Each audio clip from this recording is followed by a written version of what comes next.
नमस्कार दोस्तों, शनिवार का दिन और आज बाजार हमारा बंद है, पर फिर भी हम बाजार के ऊपर थोड़ी बहुत एनालिसिस करेंगे और एनालिसिस करने के बाद कुछ अच्छे पॉइंट्स सीखेंगे। आज सबसे पहले बात करेंगे ओवरऑल इंडेक्सेस के बारे में, ओवरऑल मार्केट के बारे में, बाजार में क्या हो रहा है, क्या एक दो अगर हो सका तो न्यूज़ के बारे में भी बात करेंगे। और आज सबसे इम्पोर्टेंट चीज़ की बात करेंगे वो है लेवरेजिंग। ठीक है। तो लेवरेजिंग के कंसेप्ट के ऊपर आज बात करेंगे कि कैसे आप कम पैसे से इन्वेस्टिंग करके थ्रू लेवरेजिंग एक अच्छे रिजल्ट को अचीव कर सकते हैं, उसके बारे में बात करेंगे। और किस किस इंस्ट्रूमेंट में कैसी कैसी लेवरेजिंग होती है उसको बारे में बात करेंगे। कैसे ली जाती है, कब ली जाती है, और कैसे इसको हैंडल करना है उसके बारे में भी आज हम बात करेंगे। तो चलिए फटाफट से आज का वीडियो शुरू करते हैं। तो सबसे पहले अगर हम मार्केट के ऊपर बात करें, ब्रॉड मार्केट के इंडेक्सेस को देखें, तो भैया कुछ भी नहीं हो रहा है। लास्ट ट्रेडिंग डे में थोड़ा बहुत बाजार नीचे की तरफ आया, निफ्टी 200 पॉइंट नीचे बंद हुआ, सेंसेक्स करीबन 700 पॉइंट नीचे बंद हुआ। बट अगर आप आ, इन दो मेजर इंडेक्सेस को छोड़ के दूसरे इंडेक्सेस की बात करेंगे, अब मैं देख पा रहा हूँ कि real estate, PSU, small caps, mid caps में ज़्यादा गिरावट नहीं है। वही बात है कि जहाँ पर हम खुलते हैं ऊपर नीचे झूला झूल के वहीं पे बंद हो जाते हैं। ठीक है। तो अभी तक और कंज्यूमर में अभी भी स्लो डाउन चालू है। हाँ, टैक्स रिलीफ ज़रूर आया है, तो टैक्स रिलीफ के कारण एक उम्मीद ज़रूर बनी हुई है कि कंज्यूमर और कंजम्पशन के जो कंपनीज है वो अच्छा कर सकती हैं। तो अभी भाई ये हमारी सिर्फ क्या बोलते हैं कि उम्मीद ही है, कि कुछ कह नहीं सकते हैं। उम्मीद और पोजीशन दोनों खड़ी है। तो देखते हैं क्या बनता है आने वाले टाइम में। आईटी में बिल्कुल पावर नहीं दिख रही है यार। अगर आप आईटी इंडेक्स को भी देखें, आप अपने चार्ट लगा कर जरूर देखना, मैं अपने टैबलेट पे देख रहा हूँ। आईटी में देखें तो यार कंप्लीट स्लो डाउन दिख रहा है, बिल्कुल भी कोई बाउंस भी नहीं दिख रहा है चार्ट पे, और ना कोई इंडिकेशन दिख रहा है कि यहाँ से इंडेक्स अब बढ़ सकता है। क्योंकि अब वही वाली लास्ट वीडियो में बात की थी यार कि एआई वाली बात अभी भी घर कर रही है, अभी भी इतनी सॉल्व हुई नहीं है। तो आईटी इंडेक्स में भी अभी स्लो डाउन बना हुआ है। देखो यार, जब तक आईटी और हमारा एफएमसीजी कंजम्पशन कंज्यूमर चलेगा नहीं, तब तक मेजर इंडेक्सेस बाजार ऊपर जाएगा नहीं। क्योंकि मेजर इंडेक्सेस में निफ्टी होगा, बैंक निफ्टी होगा, हमारा सेंसेक्स होगा। चलो बैंक्स को एक बार हटा भी दें, निफ्टी और सेंसेक्स की बात करें तो एफएमसीजी और आईटी बहुत मेजर रोल प्ले करते हैं। ठीक है ना। तो अगर एक दोनों इंडेक्स चलेंगे नहीं, इंडिविजुअल इंडेक्स और साथ में चलेंगे नहीं, तो भाई हमारे मेजर इंडेक्सेस को ऊपर जाने में 100% तकलीफ होने वाली है। तो इस चीज़ के ऊपर आपको ध्यान रखना होगा। ठीक है। अगर मैं यहाँ पर एफ एम सी जी की बात करूं तो करीबन करीबन 550 पॉइंट की गिरावट लास्ट ट्रेडिंग सेशन में देखने को मिली है। और अगर आप चार्ट पे भी देखेंगे तो यार बहुत सॉलिड कंसोलिडेशन है। ठीक है। देखिए, बॉटम बनने का दो या तीन इंडिकेशन ही होता है जो मैं देख पा रहा हूँ यहाँ पर, कि स्टॉक, सबसे पहले स्टॉक या फिर इंडेक्स गिरना नहीं चाहिए, गिरना बंद होना चाहिए। अगर गिरना बंद हो गया है तो अगर बॉटम से वॉल्यूम्स बनते हैं तो मेरे हिसाब से मैं उसको बॉटम फॉर्मेशन में ही गिनता हूँ। फॉर एग्जांपल अगर आप अगर इसको आप सीखना चाहते हो तो हाँ, मैं आपको EMIL का चार्ट रिकमेंड करूंगा, इलेक्ट्रॉनिक मार्ट। अगर आप इलेक्ट्रॉनिक मार्ट में भी देखें तो काफ़ी भयंकर गिरावट के बाद अब हम बॉटम, ऑलमोस्ट बॉटम यहाँ पर बन चुका है। देखिए, लेना है या नहीं लेना है ये आपके ऊपर है। ये यहाँ पर अभी हम सिर्फ सॉरी, तो यहाँ पर इस समय सिर्फ अभी हम वॉल्यूम के ऊपर बात कर रहे हैं कि भाई कैसे बॉटम बनकर बॉटम की आइडेंटिफिकेशन कैसे होती है। तो देखो, मैं बॉटम की आइडेंटिफिकेशन के लिए सिंपल से यूज़ करता हूँ कि सबसे पहले कंसोलिडेशन होना चाहिए। ठीक है। सबसे पहले बॉटम में कंसोलिडेशन होना चाहिए।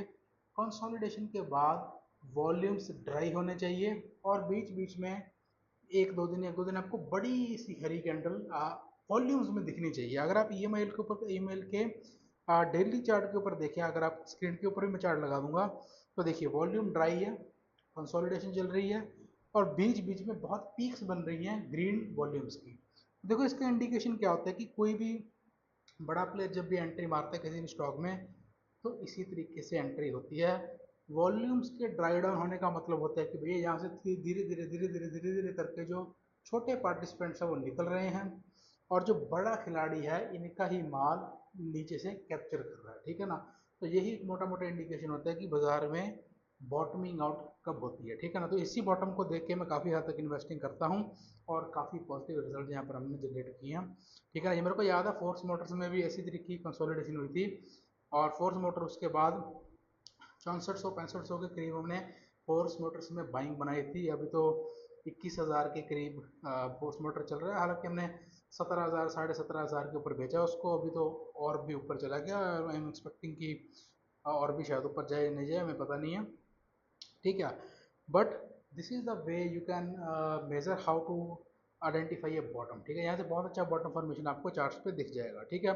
तो ये थी हमारी यार मेजर मेजर इंडेक्सेस की बात। बाकी ज़्यादा कुछ मेरे को दिख नहीं रहा है बाजार में, न्यूट्रलिटी ही बनी हुई है, ना ही हम ऊपर जा रहे हैं ना ही हम नीचे जा रहे हैं। विक्स की बात करें तो 11 का विक्स है, ऑलमोस्ट 12 बोल सकते हैं, 11.73, 3% विक्स बढ़ा है। देखिए विक्स बढ़ता है डर बढ़ता है, और विक्स घटता है तो डर कम कम होता है। और यहाँ पर मैंने लास्ट वीडियो में बोला था कि कन्फ्यूजन बनी हुई है, बाजार बहुत ही कंफ्यूज्ड है, ठीक है ना। उसको ये नहीं पता है कि यार खरीदना है तो कितना खरीदना है और कब तक होल्ड करना है, तो इसके अंदर कंफ्यूजन भैया बनी हुई है, ठीक है जी। तो चलिए अब हम सेकंड बात करेंगे हमारे सेकंड कॉन्सेप्ट के ऊपर, जो है लेवरेजिंग। देखिए लेवरेजिंग का यूज़ करके यार मैंने काफ़ी अच्छी इन्वेस्टिंग से रिजल्ट जनरेट किए हैं। तो लेवरेजिंग का सिंपल सा मतलब होता है, अगर आपके पास 1 रुपया है तो 1 रुपये की बजाय के ऊपर आप 1.5 रुपये इन्वेस्ट करके कैसे ज़्यादा रिटर्न ला सकते हैं, इसी को ही लेवरेजिंग बोलते हैं, ठीक है ना। देखो लेवरेज ना मार्केट के हर इंस्ट्रूमेंट में लेवरेजिंग होती है। फॉर एग्जांपल आप मान लीजिए अगर आप किसी भी स्टॉक के ऑप्शन को खरीदते हैं, ठीक है ना, मान लो आप किसी भी स्टॉक के ऑप्शन को खरीदा, आपने निफ्टी के ऑप्शन को खरीदा, ठीक है ना, तो निफ्टी का ऑप्शन आपको 50 60 70 80 100 रुपये में मिल जाएगा, ठीक है ना। बट अगर आप उसके लॉट को उसके करंट प्राइस से, निफ्टी के प्राइस से मल्टीप्लाई करें, तो आपको पता लग जाएगा कि 15-16 लाख की वैल्यू बनती है। अब वो 15-16 लाख की वैल्यू का सौदा आपको कितने में मिल जाता है, 7500 10,000 12,000 में मिल जाता है। तो देखिए कितनी ज़्यादा लेवरेजिंग है। 15 लाख का माल आपको 15,000 में मिल गया, तो करीबन करीबन आपको कितना हो गया ये। तो देखो अगर हम यहाँ से सिंपल कैलकुलेशन करें तो 1 मिनट, निफ्टी का भाव चल रहा है 24,500, आपको लेवरेज कैलकुलेट करके दिखाते हैं। तो 75 का लॉट है तो 18,37,000 रुपये का माल हो गया। और अगर आप एट दी मनी के ऊपर भी खरीदेंगे ना तो 100 रुपये का लॉट आपको मिल जाएगा। तो 75 100 का लॉट बनता है, तो करीबन करीबन 200, देख लीजिए 245 टाइम्स का लेवरेज यहाँ पर बनता है। तो इसलिए ऑप्शन बाइंग में हमेशा सबसे बड़ा लॉसेस देखने को मिलते हैं, क्योंकि हल्का सा फ्लक्चुएशन भी 18 लाख के सौदे में हल्का सा फ्लक्चुएशन भी होता है तो आपका अकाउंट जो है वो वाइप आउट हो जाता है। तो this is what the leverage is. पर देखो यार इन्वेस्टिंग में लेवरेज बहुत ही डिफरेंट तरीके से काम करती है, ठीक है ना। इन्वेस्टिंग में लेवरेज करने का बहुत सिंपल सा मतलब होता है, जितनी आपकी इन्वेस्टमेंट है इंटू 40% आप लेवरेज कर सकते हैं। मेरे हिसाब से मैं इससे ज़्यादा लेवरेजिंग मैं करता नहीं हूँ, 45 से 45% का मेरा लेवरेज रहता है। इससे ज़्यादा अगर आप लेवरेज करेंगे तो वो आपको तंग करेगा, वो आपको पैसा बनने नहीं देगा। देखिए दो फैक्टर होते हैं लेवरेजिंग को हैंडल करने के, ठीक है ना। देखिए सबसे पहला फैक्टर जो आपका होता है कि लेवरेजिंग का पैसा जो होता है वो इंटरेस्ट फ्री नहीं होता है, उसका आपको ब्याज देना है। तो जितना ज़्यादा लेवरेज आप दोगे उतना आपको इंटरेस्ट ज़्यादा देना पड़ेगा, जितना इंटरेस्ट आपको ज़्यादा देना पड़ेगा उतना ही आपके एक्चुअल रिटर्न्स नीचे की तरफ आएंगे, ठीक है। दूसरी बात क्या होती है कि अगर आप बहुत ज़्यादा लेवरेज लेके किसी भी स्टॉक को खरीदते हैं तो उसमें डाउन साइड प्रोटेक्टेड नहीं होता है, क्योंकि देखिए लेवरेजिंग करने के दो तरीके हैं। सबसे पहले जो सबसे फेमस है वो है MTF, मार्जिन ट्रेडिंग फैसिलिटी से आप पैसा उठाइए, वहाँ से स्टॉक खरीदें, होल्ड करें, ब्याज दें और पैसा आप कमा सकते हैं, ठीक है। पर ये बहुत ही नॉन कन्वीनियंट मेथड होता है, कोई भी बड़ा इन्वेस्टर ऐसे लेवरेजिंग नहीं करता है, क्योंकि इसमें डाउन साइड प्रोटेक्टेड नहीं है। मान लीजिए आपने स्टॉक लिया और आपके लेने के बाद 20% का लोअर सर्किट लग गया, तो आपका ब्रोकर बोलेगा कि भैया पैसे डालो, और अगर आप पैसे नहीं डालोगे तो हम सौदा काट देंगे। तो लेवरेजिंग का ये सबसे बुरा तरीका होता है लेवरेजिंग में सौदा कटने का। क्योंकि लेवरेज आपने किया क्यों था, लेवरेज आपने इसलिए किया था कि आपने अपना 100% इन्वेस्ट कर दिया है, अब आप उससे ज़्यादा इन्वेस्ट करना चाहते हैं। तो आपने अगर ऑलरेडी 100% इन्वेस्ट कर दिया है और पैसा आपने लेवरेज पे डाला है, तो अगर बाजार नीचे घटेगा तो आपको पैसा और चाहिए, तो भैया फिर लेवरेजिंग किया ही क्यों था। अगर हमें और पैसा चाहिए, अगर हमारे पास और पैसा नहीं है इसलिए तो लेवरेजिंग की है, ठीक है ना। तो MTF is not going to be the very good source for your leveraging. इससे अच्छा आप बैंक लेवरेज कीजिए। बैंक लेवरेज से होता क्या है कि मान लीजिए आपने बैंक से 6 लाख रुपए लिया, 6 लाख रुपए लेके आपने डीमेट में डाला, 20% का लोअर सर्किट भी लगेगा तो आपका सौदा कटेगा नहीं, क्योंकि आपने 6 लाख रुपया इन कैश अपने बैंक में डाला है, बैंक से उठा के डाला है। तो जिसके कारण क्या होता है कि सौदा कटता नहीं है, आप नीचे की तरफ होल्ड कर सकते हैं, और होल्ड करेंगे और नीचे की तरफ बाइंग बनाएंगे तो आपकी एवरेज नीचे आती है, जिसके कारण अगर उसके बाद स्टॉक चलता है तो आपको ज़्यादा रिटर्न देखने को मिलती है। बट एमटीएफ के केस में ये चीज़ को बचाना बहुत ही डिफिकल्ट हो जाता है। अगर आपके केस में लोअर सर्किट लगा तो ब्रोकर आपका सौदा काट देगा। मैं आपको एक रियल स्टोरी बताता हूँ इस चीज़ की। अगर आप अपने स्क्रीन के ऊपर चार्ट खोलेंगे ना तो आपको ये चीज़ लाइव दिख जाएगी। एक मिनट रुको, मैं आपको दिखाता हूँ इस चीज़ को। ठीक है, हमने फोर्स मोटर खरीदा था काफ़ी समय पहले, लेकिन इसी साल में, अभी तो मैंने बेच दिया है। देखिए, मैं फोर्स मोटर के चार्ट खोल लें आप। हम भी इसमें लेवरेजिंग में फंसे थे। देखिए, मैं आपको बताता हूँ। Go to daily charts.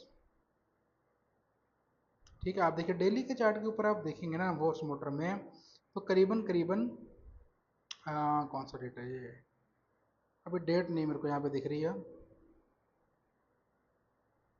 ठीक है, चलिए आप इसको देख लीजिए, ऐसे देख लीजिए। ठीक है, तो देखो इस दिन क्या हुआ, इसके एक दिन पहले क्या हुआ था कि फोर्स मोटर के बहुत ही अच्छे रिजल्ट्स आए थे, और रिजल्ट्स आने के कारण स्टॉक इस 20% सर्किट अप। तो 20% का सर्किट लगा, हमारे पास ऑलरेडी स्टॉक था, बट 20% का सर्किट लगने के बाद मेरे मन में दिमाग में ये बात आई कि यार यहाँ से स्टॉक बढ़ना चालू होगा। तो वहाँ पर हमने लेवरेजिंग यूज़ किया, लेवरेज करके स्टॉक को भरा। बट उसके बाद स्टॉक को भरने के बाद स्टॉक ऑलमोस्ट 10 से 15% नीचे की तरफ आया, और जैसे ही 15-20% स्टॉक नीचे आया, मार्जिन कॉल आने चालू होगी कि भैया आप पैसा डालिए वरना आपको सौदा काट दिया जाएगा। और पैसे का अरेंजमेंट ना होने के कारण कुछ स्टॉक हमें नुकसान में बेचना पड़ा फोर्स मोटर का, क्योंकि लेवरेजिंग का काम ही यही है, दो धारे तलवार है, ऊपर की तरफ भी आपको मार सकती है, नीचे की तरफ भी आपको मार सकती है।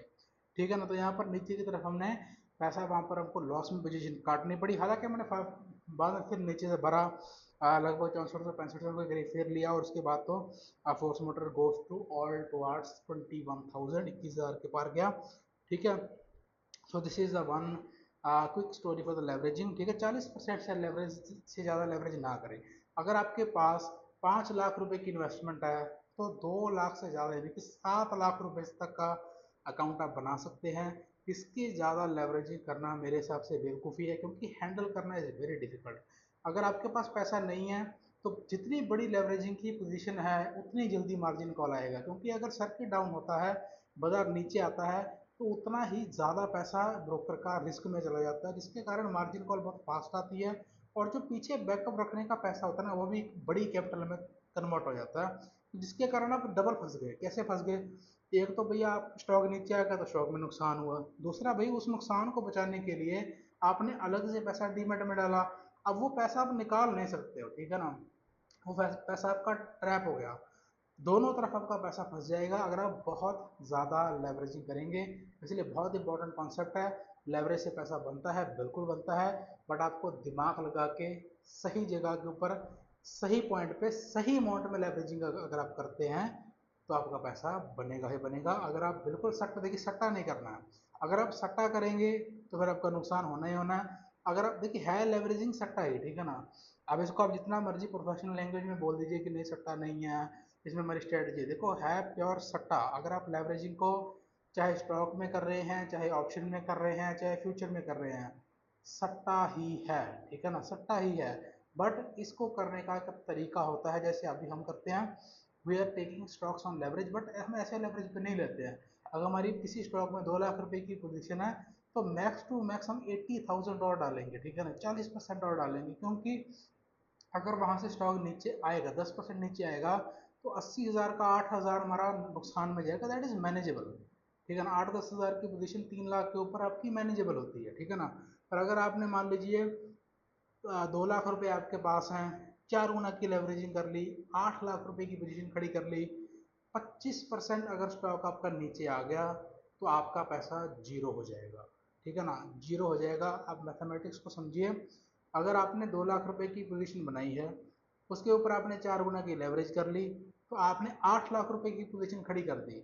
8 लाख रुपए की पोजीशन अगर 25% डाउन हो जाएगी टॉप से, तो आपका नुकसान होगा 2 लाख रुपए का, और 2 लाख रुपए की तो आपने इनिशियल कैपिटल लगाया था, तो आपका सारा पैसा जीरो हो जाएगा वहां पर। और जैसे ही आपका पैसा जीरो हुआ, ब्रोकर आपका सारा सौदा काट देगा, वो अपने पैसे को नुकसान में नहीं लाएगा, सारा पैसा काट के आपका अकाउंट जीरो कर देगा। ठीक है ना, तो लेवरेजिंग को बहुत ही सिंपल वर्ड्स में समझिए, बहुत ही, अगर लालच नहीं करना, ठीक है ना, वो जुआरी वाली बात नहीं करनी है, सट्टे वाला काम नहीं करना है। सट्टा नहीं करेंगे तो लेवरेजिंग से आपका पैसा हमेशा ज़्यादा बनेगा, बड़ा पैसा बनता है लेवरेज से, बट अगर आप उसको सही तरीके से यूज़ करेंगे। ठीक है जी। तो आई होप सो आपको लेवरेजिंग का ज्ञान आ गया होगा, लेवरेजिंग के बारे में पता लग गया होगा। अगर आपको कोई भी डाउट हो किसी भी टॉपिक के ऊपर तो कमेंट सेक्शन खुला है भैया, कमेंट सेक्शन में ज़रूर बताएं। और अगर कोई भी वीडियो का सजेशन हो आपका तो वो भी आप ज़रूर बताएं, हम उसको टेकन केयर करेंगे। तो ठीक है जी, आज की वीडियो को यहीं तक रखते हैं, मिलते हैं अगली वीडियो में। Thank you for watching, bye bye.